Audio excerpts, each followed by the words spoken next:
All right, Mayor Alig, here we go. You can ask him about that thing, right, Bree? That thing, that thing. Yeah, what's that thing? Yeah, he's like, I don't know about what thing. Is there a thing? All right. One of the things though regarding this the American Rescue Plan, one of the things that I think uh, I didn't really look at the list completely, but I'm not sure if the Department of Agriculture is funded for animal control.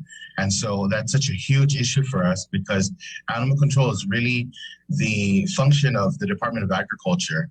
And so that division needs to be fully equipped with animal control officers and their PPE so that they could really take care of our growing animal problem. And it's not just dogs and cats, it's pigs, chickens nowadays, and everyone's complaining about it. And so we're really limited as far as the mayor's office is concerned, and we use our our skills, our ingenuity to figure out how to capture wild chickens and even pigs. So I'm really hoping that I just thought about that. I don't know if anyone included that in Department of Agriculture, but it's definitely something that I'll speak with the legislature about and with that. Mayor, are you considering for the rounding up of the stray chickens, like enlisting anybody who maybe like retired cockfighters? Because you got to be sneaky fast, it's like when you're going to grab that chicken. No, I don't know who we would enlist. We have our own way of doing it, and it's not the best way, that's for sure. It's time consuming, and it just doesn't always work.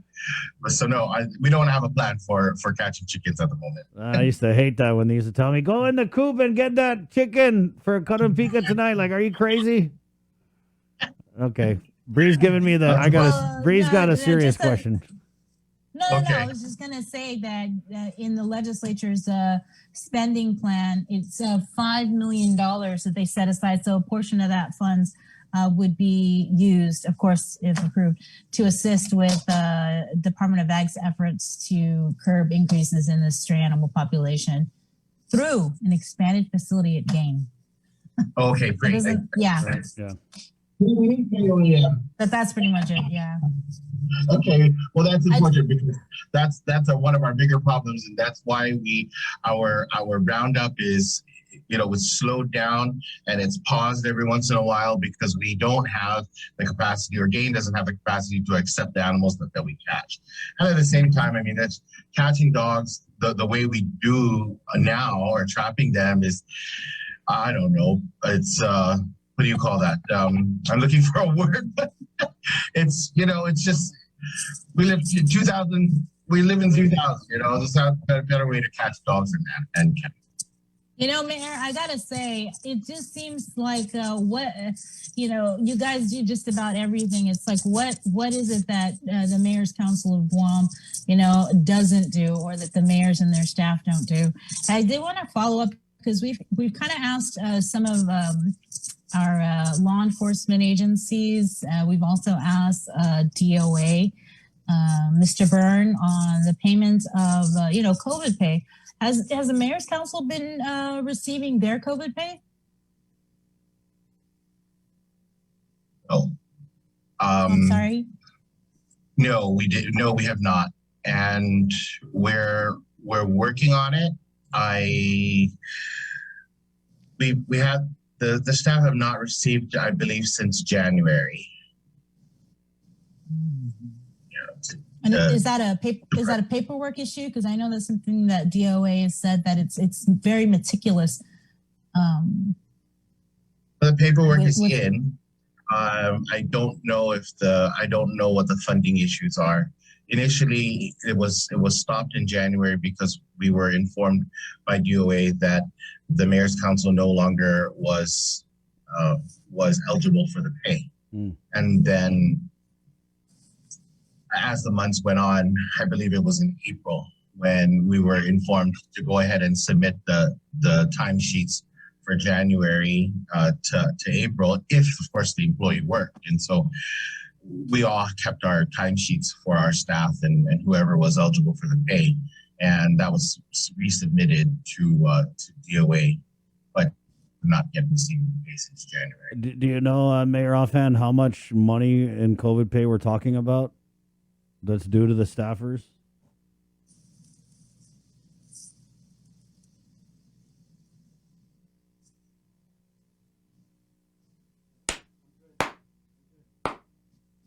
Mayor? He froze. Hmm. Hmm. That's kind of interesting, right, Chris? That they did he say that they were deemed ineligible at first? Yeah, that's very interesting. What? There you are. Hi, Mayor. And they're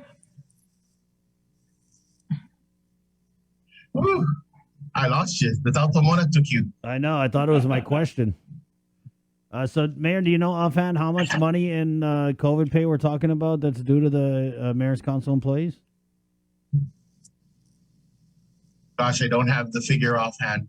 I can get it to you, but I don't have the figure from January. Why would they You said say you you guys guys were were ineligible for the COVID pay? ineligible. Yeah. You know what? I didn't look further into it. I do know that we were ineligible. Initially, DOA just sent us a memo that we were no longer able to process our COVID pay for our staff. And so then that was sent to our executive director, and then it went out to all of us. Of course, you know, there was questioned, and then I forgot how it was, what they were referring to, but there was some reference as to why we weren't eligible. And then again in April it came up, and so we asked again, and then that was when we were informed by the director to go ahead and resubmit them, and so we resubmitted it, and that's where we're at now. But I don't know the total. Ineligible because you were hosting vaccination clinics. Ineligible because Exactly. you Well, were doing food distribution. Ineligible because you were doing community testing. Which one? Right, exactly. And I know what I know. And so we were asking the same thing. Of course, we couldn't push too much forward because we were already at a shortfall, and we don't have, you know, we need to make sure we can meet our regular payroll. And so adding all that, you know, it's if we're not given the extra money for it, then we won't be able to pay for it. And that's what, you know, we have to rely on that. But I don't know. I mean, it was just it was a little mess, but it's supposed to be corrected, but they haven't received the pay. You said it was a real mess. Hi, day, Mayor. Hi, day.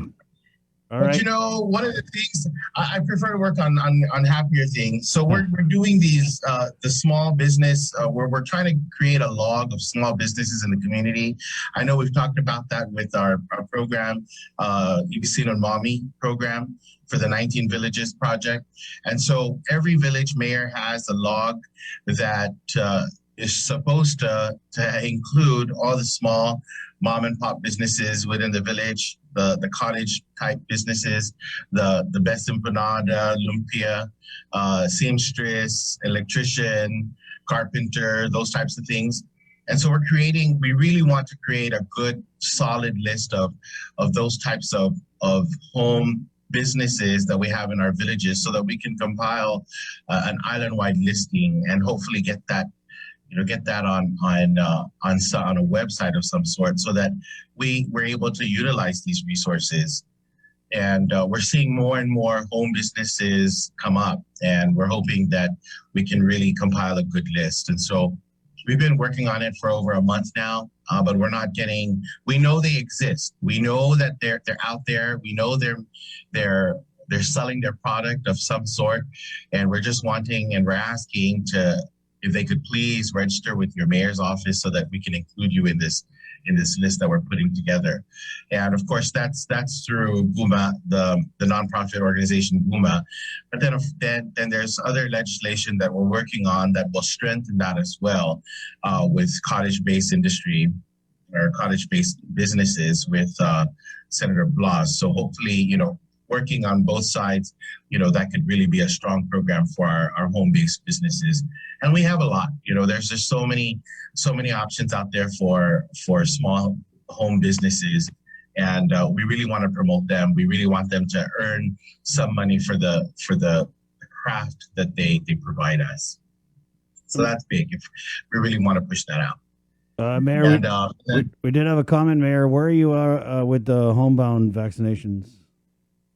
Homebound vaccinations. Well, homebound is ongoing. So if if if you have a patient or a loved one who is homebound and has not yet been vaccinated, they just need to call the mayor's office so that they can register their name and their caregiver with public health, and public health will come out. And so that's the homebound vaccination is ongoing. It doesn't matter what village you're in, just call your mayor's office and register their name and their caregiver, because we'll also vaccinate the caregiver. And I know that we did that through all the 19 villages, and that was a real big push. But then there's still some stragglers, so that we want everyone to get the word somehow. So spread that word that they can still call the mayor's office, and it's ongoing. Got it, Mayor. Mayor, do you have any update on the reopening of the senior citizen centers? Are you guys talking about that? I mean, we're at 70% right now. Immunization rate. We've been talking about the senior centers, and one of the things that we have to factor in is the concerns of the grantor, right? Because this is federally funded, and so we want to also make sure. So we want to ensure that their concerns are addressed. At the same time, we want to make sure that all our manamko are safe. And so it's like Dr. Wen said. I mean, the partying over Mother's Day. I mean, that's kind of, I'm a little worried about that too. I mean, I saw that myself. So we're really concerned about keeping our manamko safe. And if we cannot have them in our facilities properly distanced, we know they'll have face masks. We know they'll have hand sanitizer, soap, and water. We know that for sure.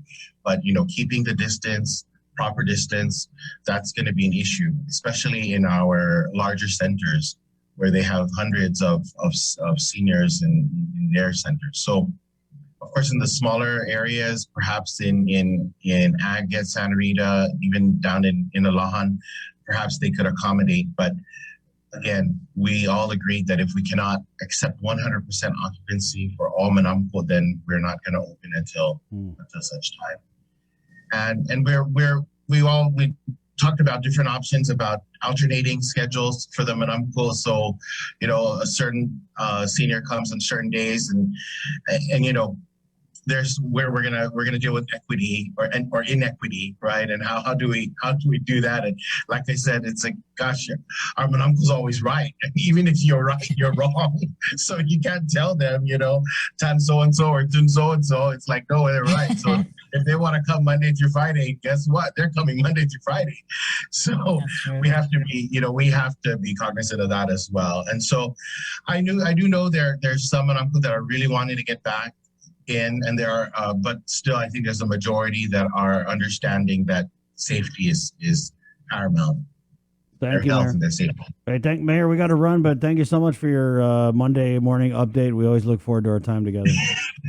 Our Wednesday meeting for the village commission, if you know, tomorrow 6:00 at St. Mayor's office. Okay. Is there any anticipated change to the village name, Petey?